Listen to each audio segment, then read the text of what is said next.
এই যা সকাল সকাল কি ব্রেকফাস্ট বানাবো, বানাতে এসে দেখি গ্যাসের খবর শেষ। তো কি আর করা যাবে, অগত্যা এটাকে চেঞ্জ করছি, ওটাকে বাইরে বের করে দিলাম আর এটাকে টেনেই হিচড়ে নিয়ে আসলাম ঘরে। এবারে এটাকে সেট করার পালা। সুপ্রভাত আমার প্রিয় পরিবার, সবাই কেমন আছো? আশা করছি সবাই খুব ভালো আছো, সুস্থ আছো। ভগবানের কৃপায় তোমরা যেন সবাই খুব ভালো থেকো, সুস্থ থেকো, এই কামনাই করবো। আর আমরাও ভালো আছি বন্ধুরা। সকাল সকাল এখন একটা ভালো অভ্যেস হয়েছে, চুলটাকে আঁচড়ে নিয়ে, চুলটা আঁচড়ে নিলে না অনেকটা ফ্রেশ লাগে, তারপরে কাজগুলো করতে বেশ ভালো লাগে। তো চুলটাকে ভালো করে চিরুনি করে নিয়ে একটা বিনুনি করে নিয়েছে। এখন আগে তো এত বেশি ধারতাম না, আর এখন এত চুলটা উঠছে না আজকাল, তার জন্য এখন একটু কেয়ার করছি, মানে কেয়ার করছি বলতে ওই চিরুনিটা করছি আর কি। চিরুনিটা করে রাখলে তাহলে অত বেশি জটলা পাকায় না আর চুলটা বেশি ঝরে না। তো তার জন্য দিনে এক দুবার করে কম করছি মনে করে করে, নাহলে তো মানে যখন অনেকক্ষণ পর করতে যাই তখন ওই একদম জটলা পেকে ছিঁড়ে ফুঁড়ে যায়, তার মধ্যে উঠছে প্রচুর চুলটা। জলটা একটু খারাপ আছে যার জন্য হতে পারে, বা অন্য কোনো কারণও হতে পারে, জানি না, চুলটা খুব উঠছে। তো এবার তো ভয়ই লাগছে, তো তার জন্য একটু চিরুনি করে টুরে তারপরে বিনুনি করে রেখেছি, আর সপ্তাহে 1-2 দিন করে তেল দেওয়া শুরু করে দিয়েছি। আগে তো কোনো সপ্তাহে ধরো ভুলেই গেলাম, মনে নেই, এরকমও হয়ে যেত কখনো কখনো বেশি প্রেশারে থাকলে, যে সপ্তাহে 1বার ওয়াশ করলাম নাকি 2বার করলাম সেটাই ধ্যান দিতে পারতাম না। তো এখন আর কি 2 দিন করে করার চেষ্টা করছি মানে মনে করে করে আর কি করার চেষ্টা করছি। 2 দিন তো করা একদমই উচিত সবার জন্যই, কিন্তু ওই যে মনে থাকে না কখনো কোনো চাপে, সেটা যেন না হয় সেদিকে একটু ধ্যান দেওয়ার চেষ্টা করছি আর কি, কারণ সত্যি প্রচণ্ড সমস্যা হচ্ছে। তো যাক, আমি এই যে কোমর বেঁধে কিন্তু এটাকে তুলে নিয়ে আসলাম গ্যাস সিলিন্ডারটাকে, কারণ এটা তো প্রচুর ওয়েট। তো একটু কোমরটাকে বেঁধে নেওয়াই ভালো, তাই না? আমার তো কোমরে একটু ব্যথা আছে জানোই, যার জন্য এটা বাঁধলে না আরামও লাগে সত্যি কথা বলতে। তো ভাবলাম চলো একটু বেঁধে নিই, তাহলে একটু আরামও লাগবে, আর এই যে ভারী ওয়েটটা তুলবো। তো একটা বেল্ট কিনবো ভাবছি, অনেক দিন থেকে ভাবছি কিনবো কিন্তু কেনা হয়ে উঠছে না, দেখি। আর এখানটা এই যে এখন ভাত বসিয়ে দেবো। তো সাথে থাকো বন্ধুরা, আজকে কিন্তু একটা দারুণ জিনিস তোমাদের সঙ্গে শেয়ার করতে চলেছি। না, আমাদের বাড়ি কিন্তু একটা নতুন কাজ হয়েছে মোটামুটি কিছুটা আর কি, আরও বাকি আছে যদিও, কিন্তু যেটুকুই হয়েছে তোমাদের সঙ্গে শেয়ার করবো। আশা করছি মানে তোমাদেরও ভীষণ ভালো লাগবে আর কি, যেহেতু আমাদের এটা ভীষণ ভালো লেগেছে আর একটা খুশির ব্যাপার। তো যারা আমাদের খুশিতে খুশি হও, তো আশা করছি তাদেরও ভালো লাগবে। ঠান্ডার দিনে সেদ্ধ ভাত খেতে কিন্তু ভালোই লাগে, খারাপ লাগে না। এই যে আলু সেদ্ধ, ডাল সেদ্ধ এগুলো দিয়ে খাওয়া দাওয়াটা সেরে নিলাম। আর সবজি ছিল, একদমই যে বাড়ান্ত হয়ে গেছে তা না, ছিল কিছুটা, কিন্তু আজকে একটু সেদ্ধই খেতে ইচ্ছে হলো। তারপরে এই যে সবজি নিতে চলে আসলাম বাজারে। তো ভাবলাম ছেলেটা অনেকদিন থেকে চিকেন খায় না, তো ওর জন্য একটু নিয়ে নিলাম, খেতে যাচ্ছিল। শুভ সন্ধ্যা বন্ধুরা। তো হেলমেট পরে মানে মাথাটা পাগল পাগল টাইপের হয়ে গেছে, আর হাওয়াতে যেহেতু আসলাম, দাঁড়ো ক্যামেরাটা একটু মুছে নিই আগে।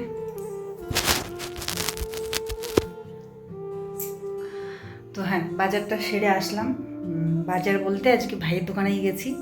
ভাই ছিল না দোকানে, ও কি বললো আলু বের করতে গেছে, তো ওর বন্ধু ছিল, তো নিয়ে আসলাম আর কি। তো কতবার বলছি। তো সবজি টবজি নিয়ে আসলাম, আর কী কী নিয়ে আসলাম দেখাই তোমাদের। আলু টালু ওগুলো কিছু কিছু আছে, তো ওই জন্য আর কি বেশি কিছু আনিনি, যেগুলো টুকটাক আর কি দরকার নিয়ে আসছি। এখানটা হচ্ছে ধনে পাতা, আর এটা অন্য একটা দোকান থেকে নিলাম, ভাইয়ের দোকান থেকে এই যে এই শাকটা নিয়েছি।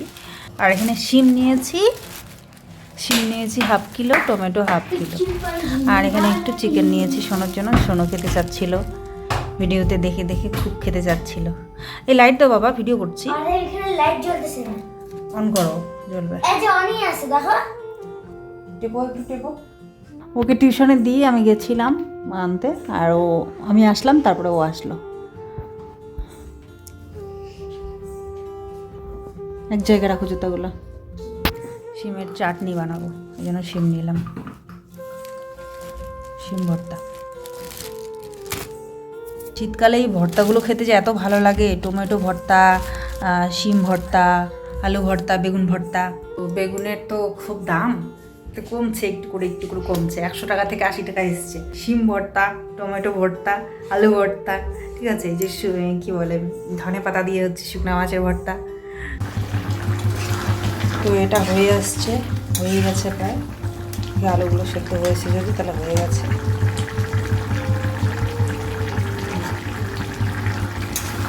হয়ে গেছে, গরম মশলা দিয়ে দিয়েছি, ধনে পাতা দিয়ে দিয়েছি।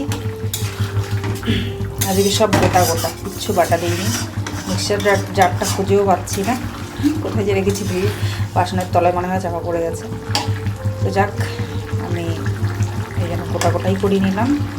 এটাও আলাদা স্বাদ। সোনু পাপা এরকম গোটা মশলা দিয়েই সব কিছু করে, মানে সব কুচুনো আর কি, পেঁয়াজ কুচি, গোটা রসুন, কাঁচা লঙ্কা চেরা, আদা থেতো, বা শুধু হয়তো আদাটা বেটে দিল, জিরাটা ব্যাস। তো জিরা গুঁড়ো দিয়ে দিয়েছি, ধনিয়া গুঁড়ো দিয়ে দিয়েছি, আদাটা থেতো করে দিয়েছি, গরম মশলা থেতো করে দিলাম গুঁড়ো করে। তো ব্যাস এইভাবেই করেছি। আজকের মাংসের ফ্লেভার একদম সোনু পাপার হাতের মাংসের মতো হবে। আর এদিকে আমি দুধ বসিয়ে দিয়েছি গরম করার জন্য। দিনের বেলাও আজকে রান্না বান্না করেছি, রাত্রেও রান্না হচ্ছে। মা এই ভিডিওতে দেখে আমার হার্টবিট বের হয়ে গেল। কি বলবো, এখানে জীবন হতে চাই না। কেমন বলবো, কি বলবো, কি বলবো 2032 তে একটা ওই যে ইসে কিলার আসতেছে, মানে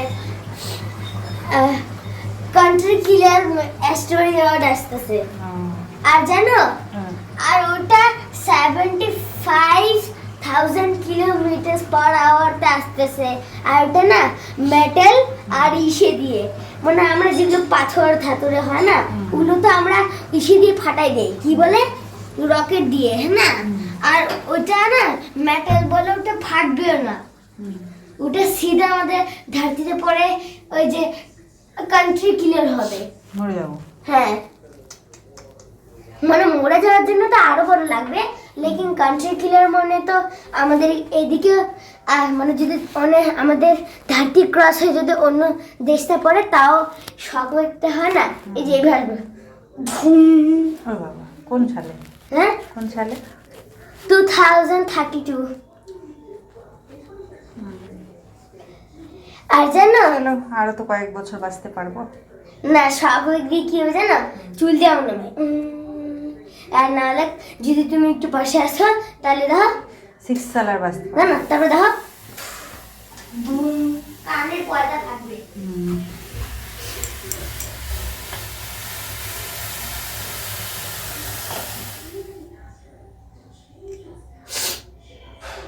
এদিকে মাংসটা বন্ধ করে দিলাম, এটা হয়ে গেছে। চলো সোনাকে খেতে দিয়ে দিই। এখন না আমার হার্টবিটটা একটু কমলো। কেন? কেন আমি শুনলাম যেটা দিয়ে আমরা ওটাকে হাঁটাতে পারি, কি বলছে না, একটা স্পেস ক্রাফট, ওইটা মিটারের সাথে ধাক্কা মারবো, হ্যাঁ না, তো তো স্পেস ক্রাফট তো ভেঙে যাবে, লেকিন দেখো ওটা ডাইরেকশন চেঞ্জ হয়ে যাবে আমাদেরকে মিস করার জন্য। ডাল সিদ্ধ করেছিলাম, তখন ফোড়ন দেওয়ারও চান্স ছিল না। তো এই যে ডাল দুপুরবেলা করেছিলাম, ভাত করেছিলাম, আলু মাখা করেছিলাম। ভিডিও ছেড়ে তাড়াহুড়োর মধ্যে এই করে খেয়ে দিয়ে যোগার জন্য রেডি করছিলাম। তারপরে ম্যাম বললেন যে টিউশন পড়াবেন, তো ওই জন্য আর টিউশনে পাঠিয়ে দিলাম, যোগাতে পাঠানো হলো না আর কি। ঠান্ডা ভাত যেহেতু, তাই হাত দিয়েই নিয়ে নিচ্ছি। আর এই ভাতটা তো আর রাখবো না, দুজনে মিলে খেয়ে নেবো, তাই হাত দিয়েই নিয়ে নিচ্ছি। হাত আমার ধোয়া পরিষ্কার। টিউশন থেকেই তো আসলো, এখন যদি আবার পড়তে বলি তাহলে ওর বোরিং লাগবে, তাই জন্য আর বললাম না, একটু টিভি দেখে নিক, খাওয়া দাওয়া করে পরে একটুখানি পড়িয়ে ঘুম পাড়িয়ে দেবো। বেশি পড়াবো না আজকে রাত জাগিয়ে, যেহেতু কালকে পরীক্ষা আছে, ওর পরীক্ষা চলছে, তো এই জন্য আর কি। তো এই লেগ পিসটা না দিলে তো খাবেই না, এটা ওর মাস্ট লাগবে, তারপরে কি দাও। আর আজকের চিকেনটা না একদম মনে হচ্ছিল সোনুর পাপা বানিয়েছে, ওর হাতে চিকেনের মতো লাগছিল, যেরকমটা আর কি। ও পুরো সব গোটা গরম মশলা, মানে গরম মশলা বলছি, সব ধরনের মশলা আর কি গোটা গোটা দিয়ে হচ্ছে লাস্টে একটু গুঁড়ো মশলা দিয়ে দেয়, ব্যাস। তো একদম টেস্ট ওরকমই এসছে। আর আমি যেহেতু একটু মশলা বেটে টেটে দিই, আদা রসুন একটু জিরা বেটে দিই, তো আমারটা একটু আলাদা হয় আর ওরটা একটু আলাদা হয়। তো যাক, ওর হাতেরটা কিন্তু খেতে বেশ ভালো লাগে মাঝে মাঝে আমার। তো ওই তো সারা জীবন নিজের হাতে রান্না খেতেই মানে কি বলবো, বোর হয়ে গেছি। নিজের হাতে রান্না তো খেতে থাকি, সবসময়ই খাই, তো একটু অন্য ধরনের রান্না হলে ওটার একটা আলাদাই স্বাদ, আলাদা ভালো লাগে। তো তার জন্য ভালো লাগে মাঝে মাঝে যখন ও এসে বানিয়ে খাওয়ায়। তো আজকে সেরকমই স্বাদ পেলাম আর কি, একটু আলাদা রকমের। আর দেখো মিক্সিটার এই যে জারটা কিন্তু পরে আমি পেয়েছি, কোথায় জানো, ওই দেখো মেশিনটার উপরেই বসিয়ে দিয়ে রেখেছিলাম। আর আমি খুঁজে আমি তো ওখানটায় রাখিনি, হয়তো সোনু রেখেছে তাহলে। তো আমি খুঁজেই মরছি, কারণ ওটাকে আমি ওখানটায় রাখি না, আমি হচ্ছে তাকের মধ্যে রাখি, ওই ইসের মধ্যে, কিন্তু বাসনের গামলার মধ্যেও রাখি না, কারণ ওই যে পরে ঘেটে ঘুটে খুঁজতে হয়, তো তার জন্য আমি উপরে তাকগুলোর মধ্যে রাখি। বাটি, গ্লাস আর এই ছোটো ছোটো জিনিসগুলো উপরে তাকের মধ্যে রাখলে পরে হাতের কাছে ফট করে পাওয়া যায়। বাসনের ইসেটাতে শুধু বাসন আর গামলাই রাখি, কারণ ছোটোগুলো ওখানে রাখলে ভিতরে পড়ে গেলে খুঁজতে অসুবিধা, টুংটাং ঢিংঢাং আওয়াজ হয়, ভালো লাগে না আমার। তো পরে দেখি এটা ওই মেশিনের মধ্যেই সেট করা, তো যাক, কোনো ব্যাপার না, এই আর কি অবস্থা। ফিরে আসলাম আবারও সকালবেলা, সবাইকে জানাচ্ছি গুড মর্নিং। তো এই যে ঘর সাফসাফাই করে নিচ্ছি, এখন বিছানা টিছানা গুছিয়ে, ঘর টর গুছিয়ে সাফসাফাই করছি। বিছানা কিন্তু একবার ঝাড়া হয়েছে, তো ঘর যেহেতু ঝাড়ু দিচ্ছি, তো আরও একবার ঝাড়ু দিয়ে নিয়ে বিছানাটা তারপরে আমি এই যে ঘরটা ঝাড়ু দিচ্ছি। আর এই যে দেখতে পাচ্ছ সেগুলো কমলা লেবুর চোকলাগুলো, ওগুলো কিন্তু শুকিয়ে গেছে ঝরঝরে, এগুলো এখন আমি গুঁড়ো করে নেব মিক্সির মধ্যে। এই শুকনো চোকলাগুলোকে গোটা গোটা অবস্থায় চায়ের মধ্যেও নাকি দেওয়া যায়, আর অনেকভাবে ইউজ করা যায়। আর তারপরে আমি যেটা করি সেটা হচ্ছে একটু ফেস প্যাকের মতো ব্যবহার, বা ফেস স্ক্রাবারের মতো, ফেস ওয়াশের মতো আমি একটু দুধের স্বরের সঙ্গে বা দুধের সঙ্গে মিক্স করে নিয়ে মুখে ভালো করে ডগরে ডগরে একটুখানি ম্যাসাজ করে করে তারপরে ধুয়ে নিই। ওটা স্ক্রাবের মতো বা ফেস ওয়াশের মতো আমার কাজে করে। বা তোমরা একটু মুখটা ফ্রেশ করে ধুয়ে নিয়ে একটু প্যাকের মতো করে গুলিয়ে প্যাকের মতো করে লাগিয়ে রাখতে পারো, যেটা তোমাদের মুখে শ্যুট করে, দুধ হোক, হানি হোক, অ্যালোভেরা জেল হোক, যেটা তোমাদের মুখে শ্যুট করে সেটা দিয়ে অ্যাপ্লাই করে প্যাকের মতো রাখতে পারো। যার যেভাবে খুশি কিন্তু ইউজ করতে পারো, কোনো অসুবিধা নেই। তো এই যে ঘরটার আমার গুছানো, ঝাড়ু দেওয়া কমপ্লিট হয়ে গেছে, ওদিকটা কাপড় কিছু মেলে দিয়েছি। ঘরে যেহেতু কোনো কোনা ফাঁকা নেই, তাই ব্যালকনিতে এই যে যোগা ম্যাটগুলো রেখেছি, এগুলো উপরে রাখলেও সমস্যা, সোনু হাতের কাছে না থাকলে অসুবিধা হয়, ফট করে নিয়ে দৌড় দেয়, তো যে জন্য আর কি ওগুলো হাতের কাছেই রাখতে লাগে, নিচেই রাখতে লাগে, না হলে উপরে তুলে রাখলে না, উপরে জায়গা আছেই কিন্তু বাকি তো আর সাইডে ফাইডে এদিকে জায়গা নেই, তাই এই ম্যাটগুলো নিয়েই মানে সমস্যা, কোথায় রাখবো, ওই জন্য ব্যালকনিটাতেই রেখেছি। রেখে ওখানটায় দুটো চেয়ার পাতা আছে, একটাতে কাপড় চোপড় যেগুলো রেগুলার পরি আমরা ওগুলো ভাঁজ করে রেখেছি, আর অন্যটা ফাঁকা রাখারই চেষ্টা করি, কারণ একটু যেহেতু এখন শীতকাল পড়েছে, একটু ব্যালকনিতে বসে রোদ তাপানো বেশ ভালো লাগে, তো তার জন্য ওটা ফাঁকা রাখার চেষ্টা করি। ওখানে বসে বসে একটু রোদ তাপিয়ে নিই, বসে বসে ওখানে একটু চা খাওয়া যায় বা একটু এডিটিং করা যায়, মানে যাই করি না কেন বসে বসে করার মতো কাজ ওখানটায় করা যায় আর কি, রোদ তাপাতে তাপাতে। আর দেখলেই বন্ধুরা, আজকে আমি জলটা ঢাললাম ওখানটায়, সেটা ঢালতে গিয়ে আমার না মনে পড়ে গেল, প্রথম আমি ওকে বলতাম যখন কোয়ার্টারে থাকতাম, এই জলগুলো যেহেতু ও ঢেলে দিত আর কি গ্যালন থেকে, তো আমি বলতাম তুমি ঢেলে দিয়ে যাও, ডিউটিতে যেত, আমি পারবো না, এত ওজন, এরকম মানে দেখেই ভয় পেতাম আর কি, যে আমি বোধহয় পারবো না। তারপরে ও বলে কেন পারবে না, করে তো দেখো, কেন পারবে না, তো আমি বলি ঠিক আছে, মানে ও তবু মানে বলে আবার করে দিত, মানে ও চায় যে আমি সব কিছুতেই পারদর্শী হই, সাহসী হই।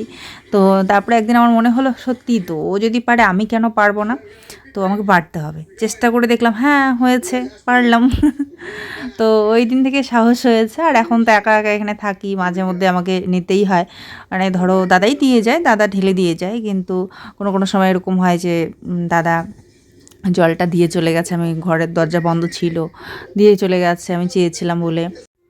তারপরে এই যে গ্যাস সিলিন্ডারটা সেট করা, এটাও প্রথম কত ভয় পেতাম, ঠিক হলো কি না, ভয় লাগতো, যেহেতু গ্যাসের ব্যাপার, তো চেক করাতাম একে ওকে দিয়ে, কিন্তু এখন তো করতেই হয়, এখন সাহস হয়ে গেছে। আর মানে সময়ের সাথে সাথে সব কিছুই শিখতেই হয়, পারতেই হয়, তাই না মানুষকে। তো যাই হোক, আজকে তোমাদের যেটা দেখানোর কথা ছিল সেটা এখন দেখাবো। তো দেখতেই পাচ্ছ আমাদের নতুন বাড়িতে কি কাজ হয়েছে, যেটা তোমরা থাম্বনেল টাইটেলে দেখেছো। তো দেখো একদম লুক কিন্তু বদলে গেছে আমাদের নতুন বাড়ির। নতুন কাজটা হওয়ার পর এই যে ঘরের আমাদের পুট্টি করা শুরু হয়ে গেছে, ভীষণ ভীষণ সুন্দর লাগছে দেখতে। দেখো পুট্টি করার পরেই মনে হচ্ছে কালার করা হয়ে গেছে বোধহয়, এরকম লাগছে। তো এই পর্যন্ত কাজ হয়েছে, পুরো কাজ কমপ্লিট হলে পুরো লুকটা দেখতে একদম কি বলবো, অন্যরকম হয়ে যাবে, লুকই চেঞ্জ হয়ে যাবে আমার নতুন বাড়ির ঘরগুলো। তো যখন পুরা হবে তখন তো অবশ্যই তোমাদের সঙ্গে শেয়ার করব সেটাও। আপাতত এই পর্যন্ত কাজ হয়েছে, তোমাদের কেমন লাগলো, যদি ভালো লাগে তো অবশ্যই একটা লাইক শেয়ার সাবস্ক্রাইব করে আমাদের পাশে থেকো বন্ধুরা। Thanks for watching, by.